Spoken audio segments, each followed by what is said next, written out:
Bismillah walibni waruhil kudus al-ilahul wahid. Demi nama Bapa, Putra, dan Rohul Kudus ketiganya yang esa. Shalom sahabat yang dikasih oleh Tuhan, berjumpa kembali dengan saya di channel ini.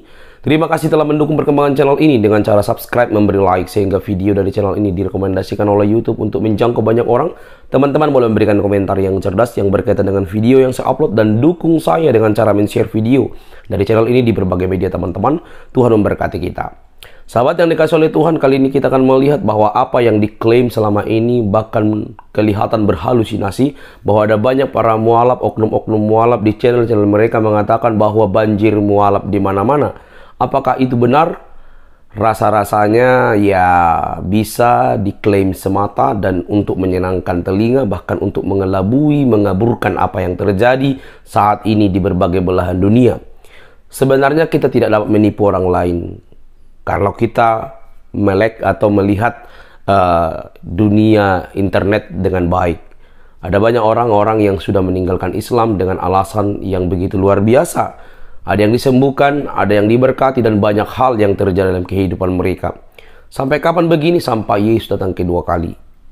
Orang-orang akan datang kepada Tuhan, karena itu janji firman Tuhan akan terlaksana bagi banyak orang. Nah, bagaimana videonya? Ini dia teman, videonya jangan skip supaya teman-teman dapatkan informasi yang lengkap.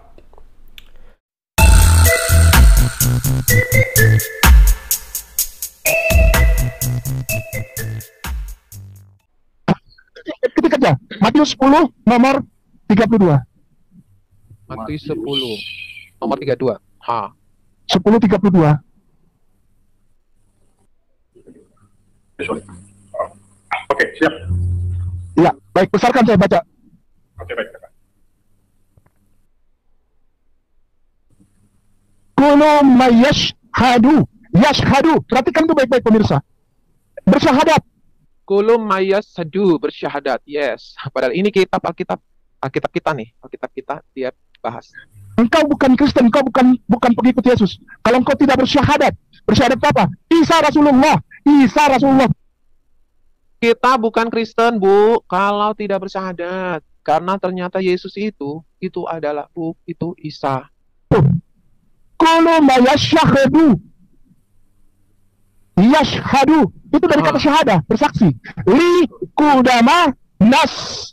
Di antara di hadapan manusia, engkau bersaksi bahwa Yesus adalah utusan Allah. Baik. Itu yang masuk surga. Yesus adalah utusan Allah yang akan masuk, itulah yang akan masuk surga. Utusan Allah, benar, Yesus utusan Allah. Ya kan, Bu? Yesus itu utusan Allah kan? Tapi apakah betul engkau masuk surga? Lihat janjinya Yesus. Ashadu. Tuh, itu sebelahnya koma tuh. Ashadu lahu kudama abiladhi fi samai. Itu baru masuk ke langit, bukan ke surga. Belum. Tidak ada kata surga. Yesus tidak menjamin surga. Tapi fi samai artinya ke langit. Yesus tidak menjamin surga. Nah, gimana teman-teman? Yesus tidak menjamin surga. Bentar, Pak Indionem. Mana yang teman-teman yang lain? Indionem, gimana? Kasihkan dulu dong. Suara gimana? Ya, silakan kalau dia mau beri komentar. Katanya dia tidak menjamin surga, tapi menjamin langit. Iya, jadi nanti kita bakalan dicantolin di langit. Di langit-langit. Di langit-langit. Iya, jadi saya mau tegaskan sih sebenarnya begini ya, untuk teman-teman. Ambon, Manado, Papua, ya, NTT, ETP, Sulawesi, Anda itu menjadi target pemualafan untuk Indonesia. Mereka mengeluarkan dana cukup besar.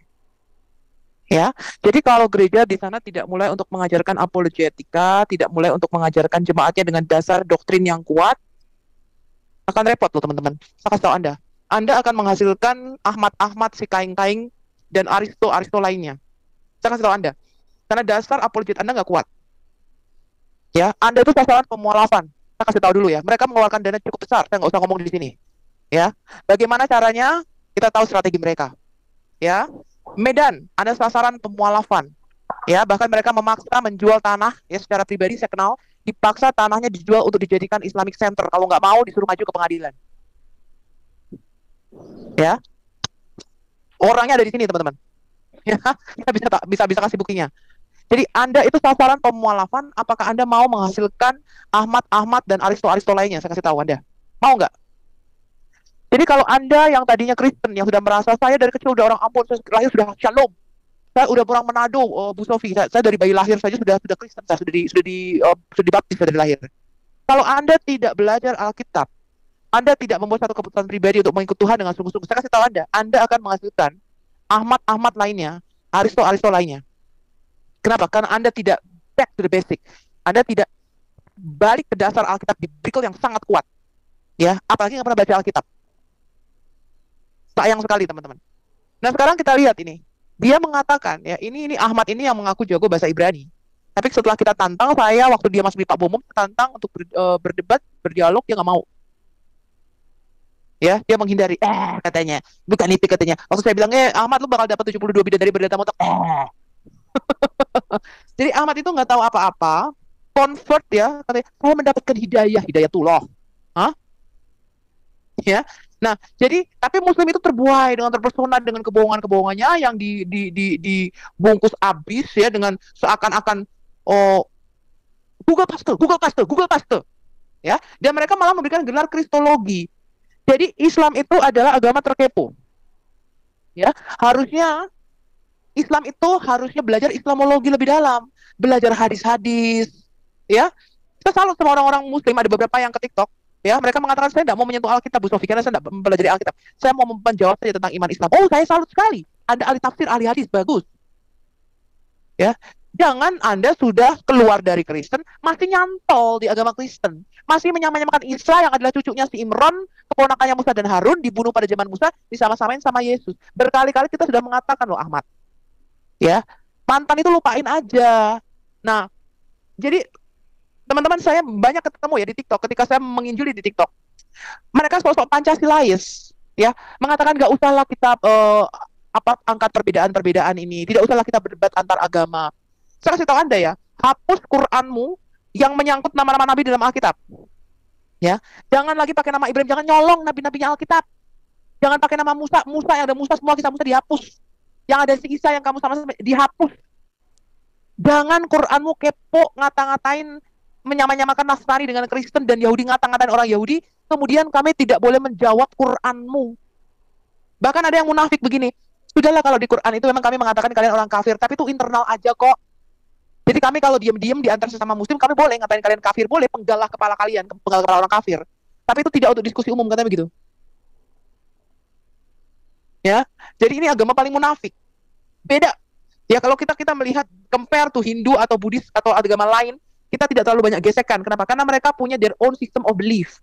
Mereka punya konsep surganya sendiri, konsep agamanya sendiri beda dengan Kristen. Nggak pernah mencantol-cantolkan diri ke Kristen. Islam ini beda, teman-teman. 90% isi Quran itu Alkitab. Kalau Anda nggak percaya, kita kupas satu-satu ayatnya. Kalau semua cerita-cerita di dalam Alkitab ini diambil, cerita tentang Musa, Ibrahim, Yusuf, Yunus, ya, Isa diambil, Maryam diambil. Itu Quran tinggal kita pantun. Ya, tinggal demi kuda berlari terengah-engah aja tuh yang tersisa. Berapa persen yang tersisa? Kalau semua cerita di dalam Alkitab diambil, tinggal 1% kitab Quran. Dari 6.666 ayat. Tinggal 1% yang tersisa yang ketika cerita di dalam Alkitab ini dikeluarkan. Nah, sekarang saya mau Anda menanggapi sesuatu mengenai bagaimana gereja ini apologet ini ya lebih banyak dihasilkan dari mantan-mantan Kristen, Yahya Waloni, Felix Xiao, mantan Katolik, Tere Pardede, Irene Handono, siapa lagi? Bisa sebutkan. Macam-macam itu yang katanya mualaf itu. Ini dihasilkan dari gereja sendiri.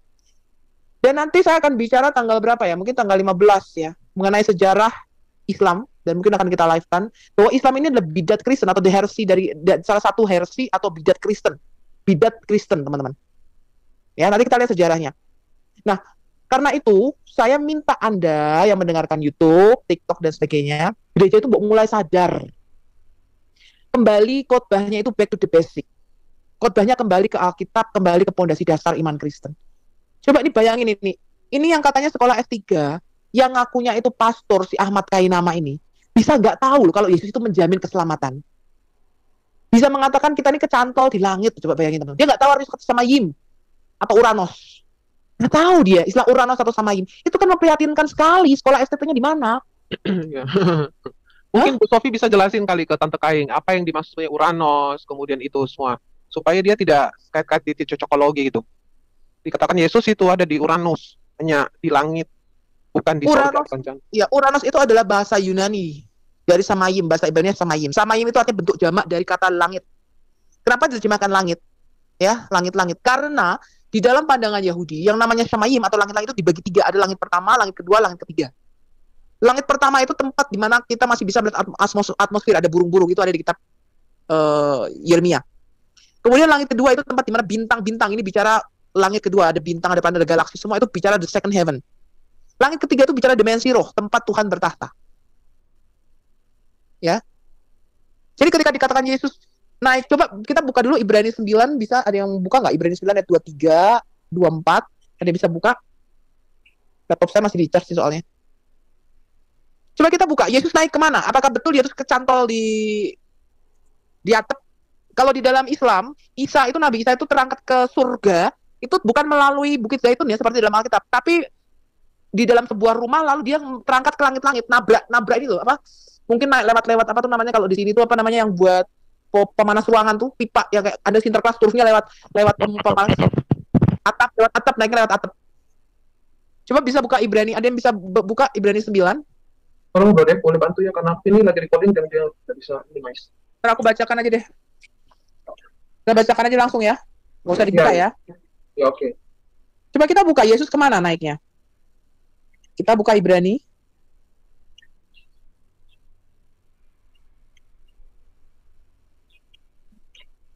Ibrani berapa Bu? Ibrani 9.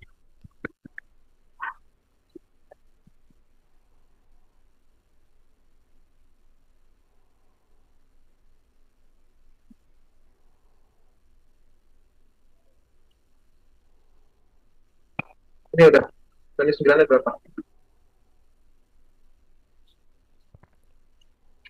Ibrani 9. Coba ayat 23, 24. Ayat 23 ya. Ibrani 9 ayat 23. Ibrani 9 ayat 11 dulu. Ayat 11. Tolong di-mute ya. Ibrani 9 ayat 11. Tapi Kristus telah datang sebagai imam besar untuk hal-hal yang baik yang akan datang. Ia telah melintasi kemah yang lebih besar dan yang lebih sempurna, yang bukan dibuat oleh tangan manusia. Artinya, yang tidak termasuk ciptaan ini. Kemudian ayat 1. Ya, ayat. Jadi tadi Yesus dikatakan dia melintasi kemah yang bukan buatan tangan manusia. Artinya itu kayak ketika bicara kemah, orang itu bicara langit.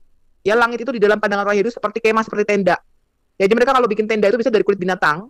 Dan biasanya itu mereka masih bisa melihat bintang-bintang dari dalam tendanya. Jadi masih ada lubang-lubangnya. Ya, kalau kulit binatangnya itu tidak dilapisi lagi.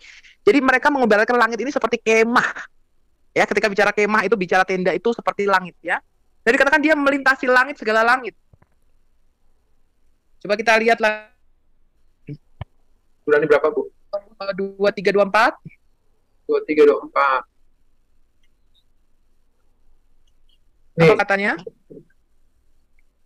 Jadi, segala sesuatu yang melambangkan apa yang ada di sorga haruslah ditahirkan secara demikian. Tetapi benda-benda sorgawi sendiri, kan udah. Oke. Tetapi Kristus telah datang sebagai imam besar untuk hal-hal yang... oke. 24, oke. 24, sebab Kristus bukan masuk... bahasa Inggris ya. Kok bisa ada lagi ya? Ibrani 9 ayat 24. Ayat 24. Sebab Kristus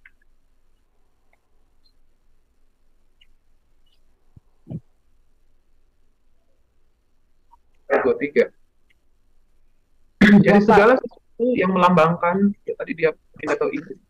For Christ, karena bahasa Inggris Indonesianya, oh jangan-jangan nggak ada ya? Kok dia lari ke Hebrew ya? 23, terus 24-nya dia lari, dia masuk ke bahasa Indonesia. Oke, nggak bisa. Saya bantuin baca. Ya. Saya bantuin baca ayat 23. Jadi segala sesuatu yang 24, sebab Kristus bukan masuk ke dalam tempat kudus buatan tangan manusia, yang hanya merupakan gambaran saja dari yang sebenarnya. tetapi ke dalam sorga sendiri untuk menghadap hadirat Allah guna kepentingan kita. Ya, jadi surga yang mana itu kalau dia menghadap hadirat Allah? Apa kecantol di atap? Nah, saya sarankan ya, teman-teman, waktu Anda, saya tahu ada orang-orang yang ke gereja itu bahkan tidak membawa Alkitab. Ya. Saya ngerti, Anda mungkin nggak pernah baca Alkitab every day. Anda belum pernah baca Alkitab sampai selesai. Tapi saya mohon, please. Ya. Kalau Anda tidak membaca Alkitab, ya nggak usah hafal deh, baca aja. Ya. Belum tentu mengerti, telan aja dulu. Ya. Tolong Anda mulai membaca lagi berulang-ulang, teman-teman. Jangan nanti Anda kasih kaing-kaing. Yesus ke Uranos, ke Cantol, ke langit. Dia masuk ke dalam surga, ke tempat kudus menghadap hadirat Allah. Dia adalah imam besar kita. Nah, ini saya bingung. Waktu lu dulu, Ahmad, di gereja katanya lu itu worship leader, pernah gitar, lu tuh bacaannya apa? Bentar, saya masih ada telepon. Lanjutin dulu, Bu. Ya, jadi aku coba bahas kembali ya. Ini sebentar ya, aku bahas lagi. Kita share ulang lagi nih, lanjutannya. Samit. Wajalasa an yamini lillahi. Sayyiduna. Dari Hongkong, baca. Samai. Nggak ada. Yesus tidak pernah menjanjikan masuk surga kau. Itu aja syaratnya berat. Perhatikan itu baik-baik, pemirsa. Bersyahadat. Engkau bukan Kristen, engkau bukan pengikut Yesus. Kalau engkau tidak bersyahadat apa? Isa Rasulullah tuh. Isa Rasulullah, gimana nih Bro Dev? Aduh, parah banget ini, parah. Nih ada Christopher Kamboja. Ini perlu dikupas dong nih. Gimana itu? Gimana Bu? Nah, lihat ini, Yesus itu, Isa itu, ya pertama disebut Isa ya. Rasulullah. Kita pertanyakan gini. Nama Isa itu artinya apa? Ya. Biar nyampe gitu loh. Otaknya itu biar nyampe. Ya. Kita pertanyakan dulu artinya Isa itu apa? Kalau di kita itu kan Yeshua, Yesus, Yasha. Dan gitu kan banyak arti gitu loh. Dimana arti-arti itu bisa dikatakan adalah Tuhan penyelamat atau nggak bisa dikatakan juru selamat kan gitu. Iya. Sedangkan arti nama Isa itu apa? Karena di dalam kosakata Arab itu tidak kenal yang berawal dengan kata I. Saya kasih tahu. Kayak namun. Coba tunjukin berdasarkan abjad Arab. Ada gak imbuhan kata I? Huruf I dalam bahasa Arab. Kalau Ibrani Yod. Kalau Yunani I gitu. Kemudian juga dengan Aramaik sama gitu. Dan dalam bahasa Arab terkenal imbuhan I itu apa? Gitu. Nah ini yang harus dicari. Kayak Namus gak sokar dulu lah. Pakai bilang kalian gak bisa bahasa Ibrani, gak bisa bahasa Yunani gitu. Sekarang saya tanya, kamu bisa Arab gak? Kalau bisa, kiranya itu bisa. Coba tunjukkan berdasarkan abjad huruf Arab ada kata I, huruf I. Tolong ya masing-masing bertanggung jawab dengan mic-nya. Tolong bantu Om ya. Jadi mereka mengatakan bahwa Yasho Rasul. Memang iya. Emang kenapa? Musa juga disebut Rasul. Rasul itu kan bisa dikatakan apa? Mengajar, gitu loh. Kayak orang Yahudi nyebutnya apa? Moshe Rabbeinu, gitu. Guru besar kami. Orang Kristen juga percaya Yeshua Rabbeinu, gitu. Cuman ya apa salahnya, gitu loh. Sedangkan kita tunjukin aja arti Isa itu apa, gitu. Ini yang berapa kali selama 1400 ya semenjak tahun yang lalu itu nggak ada arti nama Isa itu apa. Arti nama Isa tidak ada ya? Wow. Nggak ada. Terus kenapa Sampai sekarang lo Isa artinya apa? Lo tanya orang Muslim. Gak ada yang tahu. Nggak ada yang tahu. Dalam bahasa Arab, orang Arab nyebutnya Yaso. Nah, terus habis itu, ya kan, gitu. Dan Isa itu apa artinya? Baru disebut-sebut di sini Isa itu Rasul. bukan Tuhan dan oke kita lanjut coba ya. Kullu ma yashhadu. Yo. Yashhadu itu dari kata syahada, bersaksi. Li kudama nas, di antara di hadapan manusia engkau bersaksi bahwa Yesus adalah utusan Allah. Itu yang masuk surga. Tapi apa? Itu Matius berapa, Bu? Coba kita buka dulu Matius 10:32. buka total, Bu. Dia cuma ambil sepotong-sepotong. Kita buka total ya. Hmm.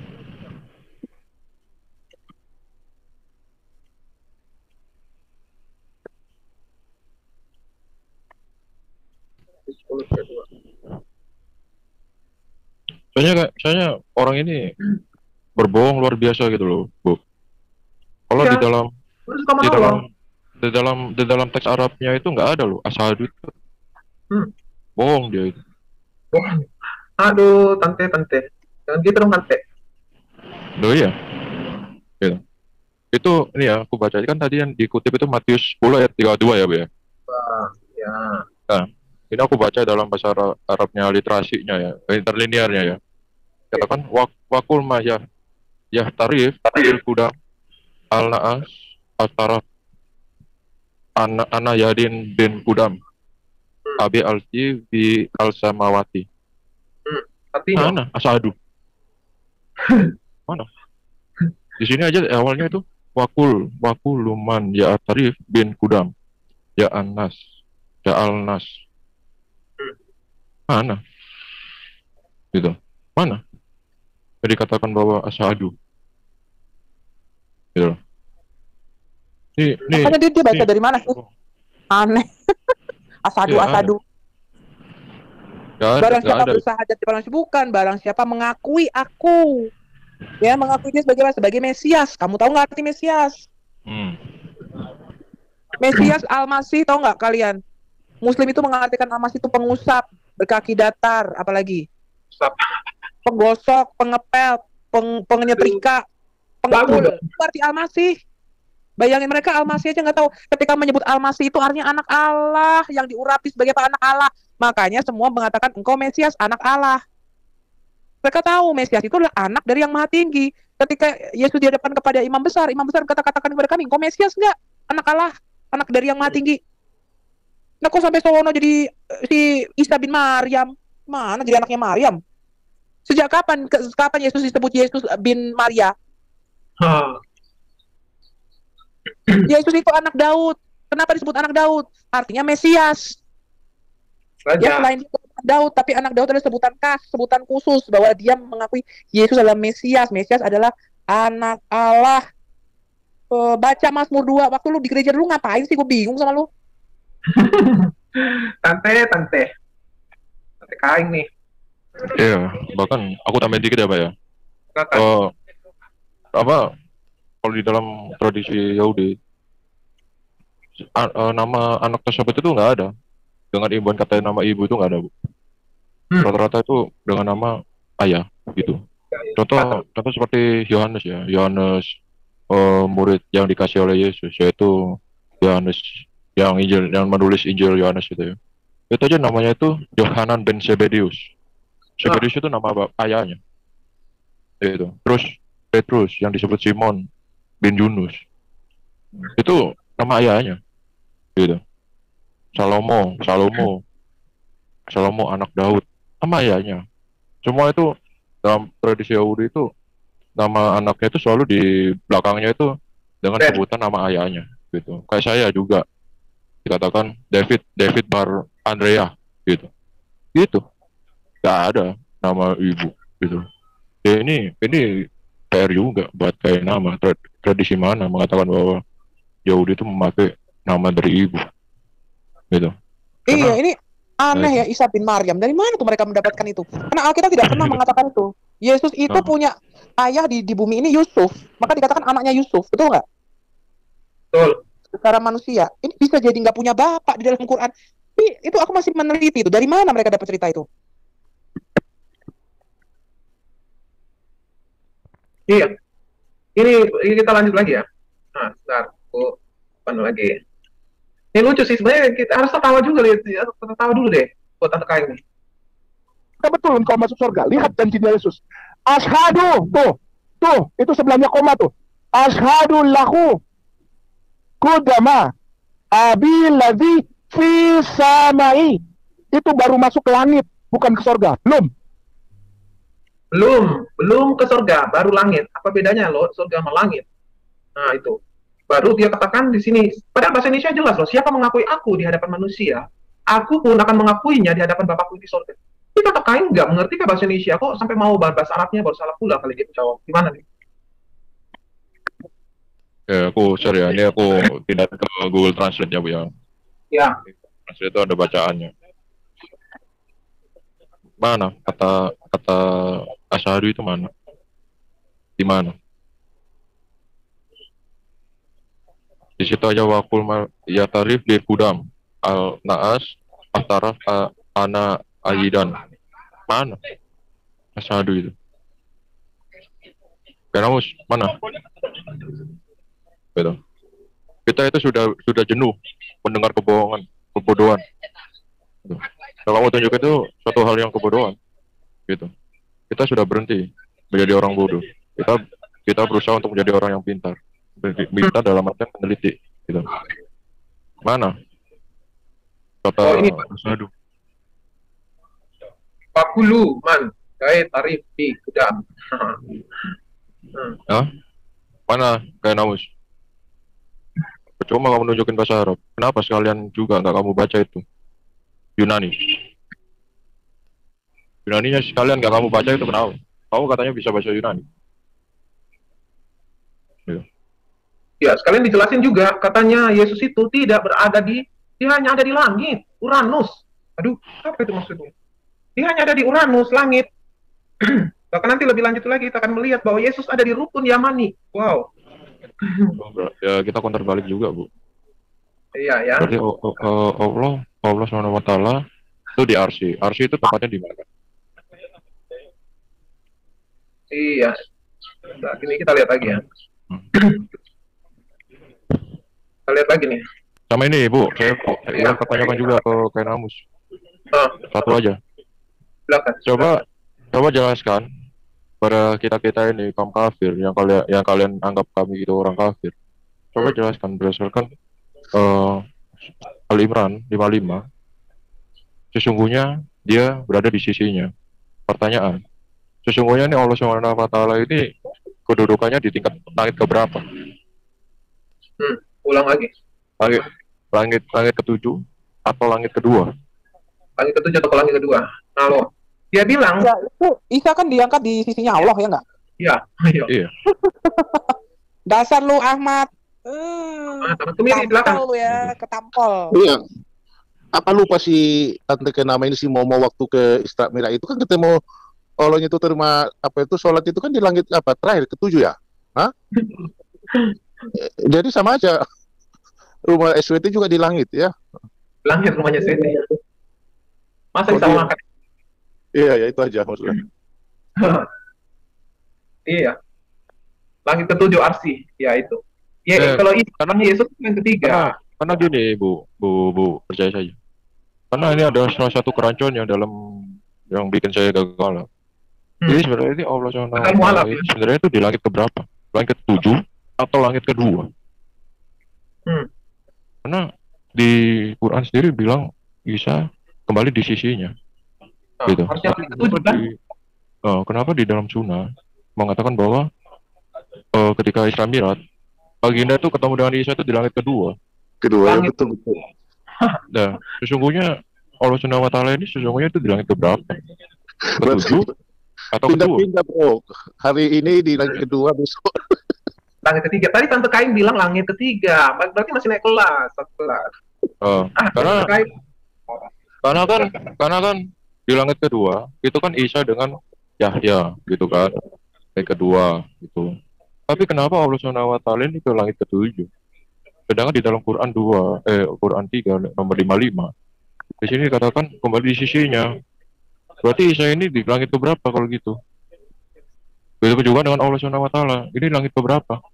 Langit ketujuh juga atau langit kedua? Kalau kalian itu kan selalu mengatakan bahwa kalau hadis itu tidak sesuai dengan Quran itu doi, padahal itu sahih. Itu di langit itu berapa? Coba jelasin, Kenamus. Kali berapa itu? Allah Subhanahu wa taala. Ulangi itu 7 atau kedua? Mantap. Itu bingung itu mereka yang jawabnya itu tuh. Itu terserah mereka.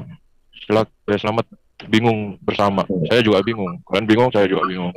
Itu aja. Oke. Kita coba share lagi nih ya. Nah, nanti ada itu klik lah. Sama Tante Kai nih, pindah-pindah. Nanti kalau ada yang bilang Yesus menjamin aku masuk surga dari Hong Kong, baca sama Dari Hong Kong. Aduh, tante. Yang gitu dong. Yesus. Asyhadu, tuh, itu aja syaratnya berat. Bersyahadat dulu, aku Yesus adalah utusan tuh. Itu yang masuk surga. Tapi apakah betul engkau masuk surga? Lihat janjinya Yesus. Asyhadu, tuh, itu sebelahnya koma tuh. Asyhadu lahu kudama abi ladzi fisa. Lalu, tante, pusing dengan tante. Bunga deh, supaya orang screenshot saudara kita, ya. Itu ada tulisan tuh. Asyhadu lahu kudama abi itu bapaknya, bersaksi terhadap aku Yesus dan di hadapan Bapa, ya. Abi ladzi fi. Screenshot udah. Markus 19 nomor 19. Ini apa bahasa Arabnya? Turun ke bawah. Markus. Yesus berkata, kamu tidak mungkin datang kepadaku kalau Bapa tidak memberikannya kepadaku, gitu. Jadi Tuhan Allah itu yang memberikan manusia ini, menarik dia datang kepada Tuhan sehingga percaya. Jadi sekeras apapun orang menembok dirinya dengan pemahaman-pemahaman, jika Tuhan sudah membuka isi hatinya, maka tidak ada yang dapat menutupnya. Nah, saudara-saudaraku yang dikasih oleh Tuhan, Roma 10 ayat 9 dikatakan apa? Jika kamu percaya kepada Tuhan Allah, kepada Yesus Kristus yang sudah mati dan bangkit dari kematian, mengaku dengan mulutmu dan percaya dalam hatimu, Dia adalah Tuhan, maka kamu akan diselamatkan. Tepuk tangan. Dia yang menjamin hidup kita. Yesus Kristus satu-satunya yang dapat menjamin hidup kita, umat manusia, terbebas dari kebinasaan, terbebas dari hukuman, karena Dialah Tuhan yang datang menjadi manusia untuk menyelamatkan kita. Sang Firman menjadi manusia. Jadi sahabat yang dikasih oleh Tuhan, nggak usah gembar-gembor, banyak mualaf, tiap hari mualaf, padahal di setting, padahal menipu, tamatan STT, tamatan ini, mantan pendeta, pekerja, segala macam, itu bualan. Seperti itu. Nah, kenapa saya membukakan ini? Kenapa saya mengatakan ini? Supaya teman-teman itu tidak terlalu dimanfaatkan oleh para ustadz, oknum ustadz yang mantan-mantan Kristen. Atau ustadz-ustadz yang tidak terpakai, akhirnya mereka mengoceh di dunia YouTube untuk mengelabui mata umat muslim dengan jualan mualaf. Ternyata itu hoax, bohong, dan settingan. Ya, jadi teman-teman yang dikasih oleh Tuhan, mari cerdas berpikir. Nah, kenapa? Saya sudah jawab tadi. Karena Tuhan ini sangat mengasihi semua orang dari latar belakang suku, agama, dan ras. Dia mengasihi semuanya. Semoga berkat Tuhan Yesus ada padamu, dan jangan keraskan hatimu ketika engkau melihat kebenaran dalam Yesus, karena Dia juru selamat yang menyelamatkan kita dari dosa. Sampai di sini video saya, teman-teman. Jangan lupa untuk mendukung saya dengan cara subscribe, like, comment, share. Sampai ketemu di video selanjutnya. Bye-bye.